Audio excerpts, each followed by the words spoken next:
Hi friends, ನಾನು ನಿಮ್ಮ Sunil Kumar bachelors ಅಡುಗೆಗೆ ಎಲ್ಲರಿಗೂ ಕೂಡ ಸ್ವಾಗತ.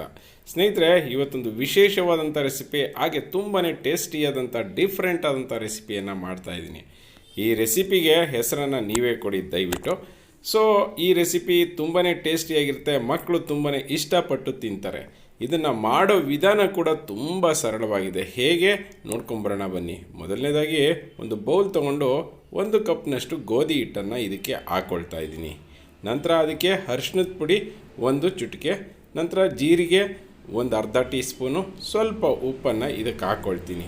ನಂತರ ಟೇಸ್ಟ್ ಚೆನ್ನಾಗಿರಲಿ ಅಂತ 1 ಟೀ ಸ್ಪೂನಷ್ಟು ಕೆಂಪು ಮೆಣಸಿನಕಾಯಿಯ ಪುಡಿಯನ್ನು ಇದಕ್ಕೆ ಆ್ಯಡ್ ಮಾಡ್ಕೊಳ್ತೀನಿ. ಆನಂತರ ಇದನ್ನು ಕ್ಲೀನಾಗಿ ಕಲಿಸ್ಕೊಂಡು ಇದಕ್ಕೆ ಸ್ವಲ್ಪನೇ ನೀರನ್ನು ಆ್ಯಡ್ ಮಾಡ್ತಾ ಹೋಗೋಣ. ಒಂದೇ ಸಾರಿ ನೀರನ್ನು ಆ್ಯಡ್ ಮಾಡಬೇಡಿ, ಯಾಕೆ ಅಂತ ಹೇಳಿದ್ರೆ ಅದರಲ್ಲಿ ಗಂಟುಗಳಾಗುವಂಥ ಸಾಧ್ಯತೆ ಇರುತ್ತೆ. ಜೊತೆಗೆ ನಮಗೆ ಇದು ಚಪಾತಿ ಒಂದು ಹಿಟ್ಟಿನ ಅದಕ್ಕೆ ಬೇಕಾಗುತ್ತೆ. ಇದು ಕ್ರಿಸ್ಪಿಯಾಗಿರಲಿ ಅಂದ್ಬಿಟ್ಟು ಇಲ್ಲಿ 1 ಟೇಬಲ್ ಸ್ಪೂನಷ್ಟು ಎಣ್ಣೆಯನ್ನು ಹಾಕ್ಕೊಂಡಿದ್ದೀನಿ.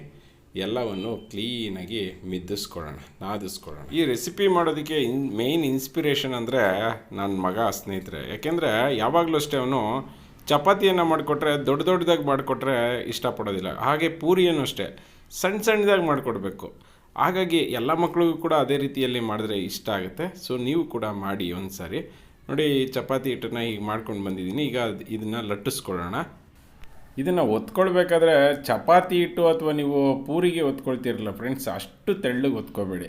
ಸ್ವಲ್ಪ ದಪ್ಪಕ್ಕೆ ಇರೋದ್ರಿಂದ ಇದು ಏನಂತ ಹೇಳಿದ್ರೆ ಊದ್ಕೊಳ್ಳೋದಿಲ್ಲ. ಹಾಗಾಗಿ ನೋಡಿ, ಈ ಥರ ನಿಮ್ಮ ಮನೆಯಲ್ಲಿ ಗ್ಲಾಸ್ ಇರುತ್ತೆ, ಲೋಟ, ಇದನ್ನು ತಗೊಂಡು ಈ ರೀತಿಯಲ್ಲಿ ಇದನ್ನು ಕಟ್ ಮಾಡ್ಕೊಳ್ಳೋಣ, ರೌಂಡಿಗೆ ಬರಲಿ ಅನ್ನೋಂಥ ಕಾರಣಕ್ಕೋಸ್ಕರ. ಇದು ಜಸ್ಟ್ ಫಾರ್ ಶೇಪ್ ಚೆನ್ನಾಗಿ ಕಾಣಿಸ್ಲಿ ಅನ್ನೋಂಥ ಕಾರಣಕ್ಕೋಸ್ಕರ ಎಷ್ಟಾಗುತ್ತೆ ಅಷ್ಟನ್ನೆಲ್ಲನೂ ಈ ರೀತಿ ಮಾಡಿಕೊಂಡು ಮೇಲ್ಗಡೆ ಇರೋಂಥದ್ದನ್ನು ಈ ರೀತಿ ತೆಗೆದುಬಿಡೋಣ. ಈ ರೀತಿ ತೆಗೆದುಬಿಟ್ಟು ಇಲ್ಲೇನು ಮಿಕ್ಕುತ್ತೆ ಅದನ್ನು ಕೂಡ ಇದೇ ರೀತಿಯಲ್ಲಿ ಒತ್ಕೊಂಡು ಇದೇ ರೀತಿ ಮಾಡ್ಕೋಬಹುದು ನಿಮ್ಗೆ ಬೇಕಂದರೆ. ಸೊ ನೋಡಿ, ರೌಂಡಕ್ಕಾಯಿತು. ಈಗೇನು ಮಾಡ್ತೀನಿ ಅಂದರೆ ಒಂದು ಚಾಕು ತೊಗೊಳ್ತೀನಿ.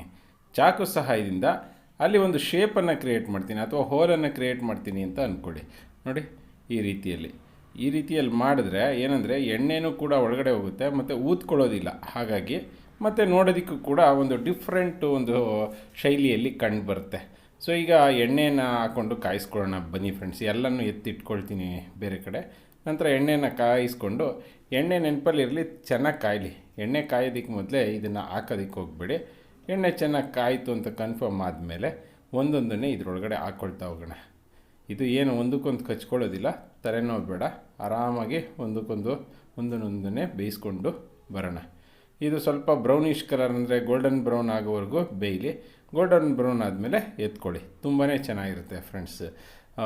ನೀವು ನಿಜವಾಗ್ಲೂ ಕೂಡ ಮನೆಯಲ್ಲಿ ಒಂದು ಸಾರಿ ಮಾಡ್ಕೊಂಡು ತಿನ್ನಬೇಕು, ಅಷ್ಟು ಚೆನ್ನಾಗಿರುತ್ತೆ.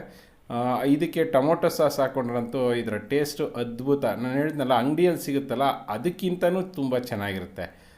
ನೋಡಿದ್ರಲ್ಲ ಫ್ರೆಂಡ್ಸ್, ಸಾಮಾನ್ಯವಾಗಿ ಮ್ಯಾಡ್ ಆ್ಯಂಗಲ್ಸ್ ಅಂತ ಮಕ್ಕಳು ತಿಂತಾರೆ. ಸೊ ಅದೇ ತರಹದ ಟೇಸ್ಟು ಇದು ಇರುತ್ತೆ.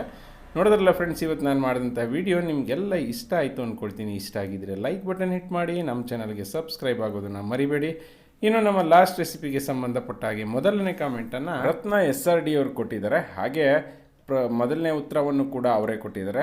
ಯಾರೆಲ್ಲ ನಮ್ಮ ಪ್ರಶ್ನೆಗಳಿಗೆ ಉತ್ತರವನ್ನು ಕೊಟ್ಟಿದ್ದೀರಾ, ಹಾಗೆ ಲೈಕ್ ಮಾಡಿದ್ದೀರಾ, ವಿಡಿಯೋ ನೋಡಿದ್ದೀರಾ, ಸಬ್ಸ್ಕ್ರೈಬ್ ಆಗಿದ್ದೀರಾ, ಅವರೆಲ್ಲರಿಗೂ ಕೂಡ ನಮಸ್ಕಾರ. ಸ್ನೇಹಿತರೆ, ಇವತ್ತಿನ ಪ್ರಶ್ನೆ ಏನಪ್ಪ ಅಂದರೆ, ಈ ರೆಸಿಪಿಗೆ ನಾನು ಕೆಂಪು ಮೆಣಸಿನಕಾಯಿಯ ಪುಡಿಯನ್ನು ಎಷ್ಟು ಪ್ರಮಾಣದಲ್ಲಿ ಹಾಕಿದ್ದೀನಿ ಅಂತ ಹೇಳಬೇಕು. ನಮಸ್ಕಾರ. ಜೈ ಹಿಂದ್, ಜೈ ಕರ್ನಾಟಕ ಮಾತೆ.